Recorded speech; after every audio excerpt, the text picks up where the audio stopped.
সবাই ভালো আছেন। আজকে আপনাদের সামনে একটি গুরুত্বপূর্ণ বিষয় নিয়ে আমরা উপস্থিত হয়েছি। তা হচ্ছে আমাদের বাংলাদেশের যেই অর্থনীতি,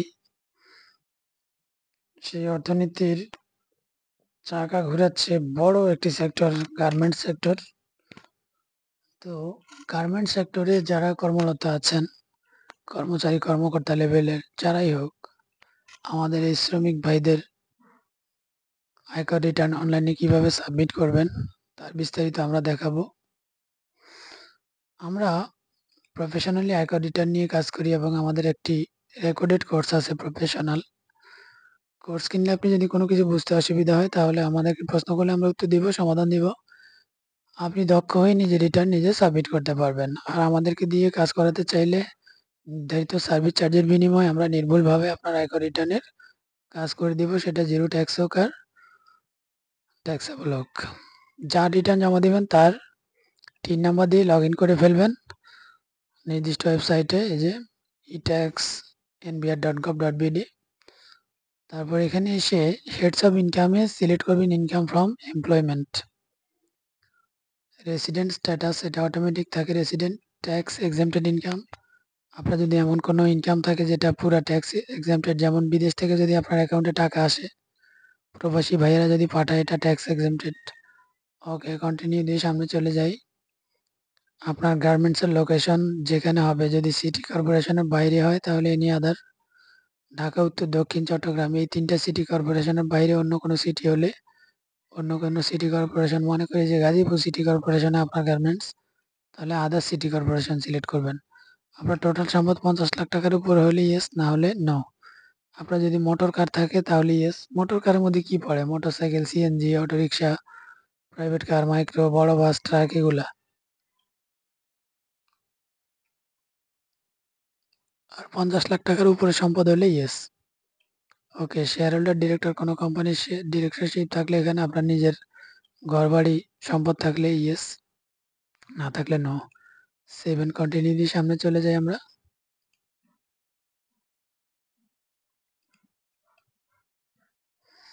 ইনকাম ফ্রম এমপ্লয়মেন্ট, যেহেতু গার্মেন্টসে চাকরি করলে এটা ইনকাম ফ্রম এমপ্লয়মেন্ট, চাকরি থেকে আয়।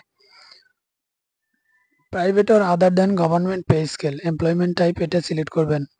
নেম অফ দ্য এমপ্লয়ার, প্রতিষ্ঠানের নাম সিলেক্ট করতে হবে। ধরলাম এবিসি ফ্যাশন।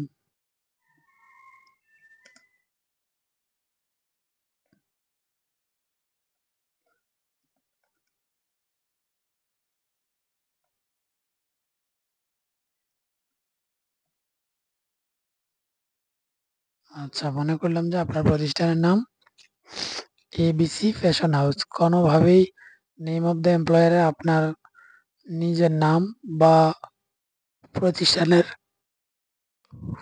মালিকের নাম বসানো যাবে না, প্রতিষ্ঠানের নাম বসাতে হবে। ডেজিগনেশনের এখানে আপনার কোন পোস্টে আপনি চাকরি করছেন সেটা বসাতে হবে। আমরা জাস্ট ফিল আপ করার জন্য ফিল আপ করে দিচ্ছি। আপনি আপনার পদবিটা এখানে লিখবেন। আপনি গার্মেন্টসে কোন পদে চাকরি করেন। তারপর হচ্ছে বেসিক স্যালারি, আপনি প্রত্যেক মাসে কত টাকা বেসিক পাচ্ছেন। বেসিক জিনিসটা ক্লিয়ার করে নিচ্ছি আপনাদেরকে। ধরুন আপনার বেসিক হচ্ছে 20,000 টাকা। তারপর আপনার হাউস রেন্ট, বাসা ভাড়া পাবেন 2,000 টাকা, মেডিকেল অ্যালাউন্স 1500, কনভেন্স পাবেন প্রত্যেক মাসে 3,000, আর ঈদের বোনাস প্রত্যেক ঈদে একবার করে 2 বার। তাহলে আশা করি বুঝতে পেরেছেন বেসিক কি। এই যে ঈদের bonus, convince allowance, medical allowance, house rent, overtime, ঝুঁকি ভাতা, নানান ধরনের ভাতা বাদ দিয়ে মানুষ মূল যে টাকাটা পায় ওটাকেই বলে বেসিক স্যালারি। তো মনে করি যে আপনি 50,000 টাকা করে পাচ্ছেন, তাহলে 12 মাসে কত হয়? 6 লাখ টাকা। হাউস রেন্ট মনে করি যে আপনি 5,000 করে পাচ্ছেন, 12 মাসে 60,000 টাকা।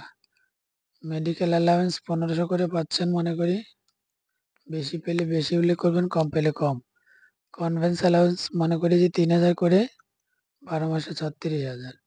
ঈদের বোনাস মনে করি আপনি ২ টা বোনাস পেয়েছেন। ৫০,০০০ করে ১,০০,০০০। তারপরে যে তালিকার মধ্যে যে ভাতাগুলো উল্লেখ আছে এগুলো যদি কোনোটা আপনার সাথে ম্যাচ করে মিলে যায় উল্লেখ করবেন। আর এগুলোর বাহিরে যদি অন্য কোনো টাইটেল লাগে, অন্য কোনো ভাতা আপনি পান যেটা এখানে নাই লেখা, আদার ইফ এনি সিলেক্ট করে এই যে এখানে লিখে দেবেন কি ভাতা পাচ্ছেন, মাসে কত পাচ্ছেন। ধরি ১,০০০ করে হলে ১২ মাসে ১২,০০০। তারপর সেভ এন্ড কন্টিনিউ দিয়ে সামনে চলে যান। রিবেট অংশে আপনার যদি কোনো বিনিয়োগ থাকে, প্রভিডেন্ট ফান্ড থাকে, আপনার লাইফ ইন্স্যুরেন্স থাকে, ডিপিএস করা থাকে, মনে রাখতে হবে যে অর্থ বছরে আপনি আয়কর রিটার্ন সাবমিট করছেন ওই অর্থ বছরেরই বিনিয়োগ হতে হবে, অন্যটা হলে হবে না। কাজ করার পর সেভ এন্ড কন্টিনিউ দিয়ে সামনে চলে যাবেন। এক্সপেন্ডিচার অংশে আপনার জীবনযাপনের খরচ, আপনার আয় থেকে যে ব্যয়টা হয় এটাই দিবেন। এই খরচের জন্য আমাদের আলাদা একটা ভিডিও আছে। জীবনযাপনের ব্যয় আয়কর রিটার্নে কিভাবে দেখাবেন দেখে নেবেন। অ্যাসেট অ্যান্ড লায়াবিলিটিস অংশে আপনার যা যা সম্পদ আছে, কৃষি, অকৃষি, বাড়ি, গাড়ি, ডিপিএস, এফডিআর, প্রভিডেন্ট ফান্ড, স্বর্ণ, গয়না, furniture, home appliance, TV, fridge, AC সব দেখাবেন।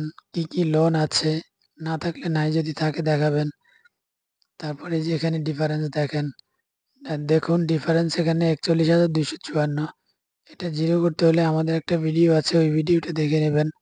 আয়কার রিটার্নে ডিফারেন্স জিরো করার নিয়ম। তারপর সেভ এন্ড কন্টিনিউ দিয়ে সামনে চলে যাবেন। ট্যাক্স অ্যান্ড পেমেন্ট কি দেখবেন আপনার কোনো ট্যাক্স এসেছে কিনা।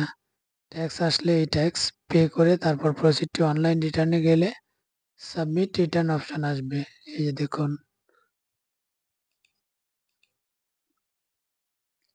সাবমিট রিটার্নে ক্লিক করলে